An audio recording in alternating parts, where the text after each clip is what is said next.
তোমাদের সঙ্গে রোজ রোজ 1 মিনিটের একটা রান্না পুরোটা দেখিয়ে পোস্ট করার সঙ্গে বলাটাও আমার কাছে একটা চ্যালেঞ্জ হয়ে দাঁড়িয়েছে। আজকে তোমাদের সঙ্গে শেয়ার করব দারুণ একটা মজাদার রেসিপি শীতকালের জন্য, ফুলকপির রোস্ট।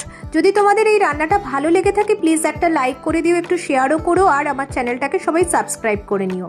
চলো বলতে থাকি। সর্ষের তেল প্রথমে কড়াইয়ে দিয়ে দেবে, তার মধ্যে ফুলকপিগুলোকে একটু ভেজে নেবে। অনেকে ভাপিয়েও ভাজতে পারে, তাতে কোনো প্রবলেম নেই। আমি ভাপিয়ে ভাজিনি, নর্মালি ভেজে নিয়েছিলাম। সামান্য হলুদ আর নুন। এখানে দেখতে পেলে টক দইয়ের মধ্যে একটু হলুদ গুঁড়ো, একটু কাশ্মীরি রেড চিলি আর ধনে জিরে দিয়ে যে ভাজা মশলার গুঁড়োটার আমি পোস্ট করেছিলাম সেই গুঁড়োটাই আমি এখানে ইউজ করেছি। দিয়ে ভালো করে ফ্যাটিয়ে নিয়েছি টক দইটা। তার মধ্যে ফুলকপিগুলোকে দিয়ে বেশ 15 মিনিট মতো ম্যারিনেট করে রেখেছিলাম। এবার কড়াইতে একটু সাদা তেল আর ঘি দিলাম, সমস্ত রকম গোটা গরম মশলা ফোড়নে দিলাম, তার মধ্যে দিয়ে দিলাম ফুলকপিটাকে। আর একটা পেস্ট বানিয়ে নিয়েছিলাম কাজু, কিশমিশ আর পোস্ত বাটা দিয়ে, সেটাকেও দিয়ে বেশ নিলেই রেডি হয়ে যাবে।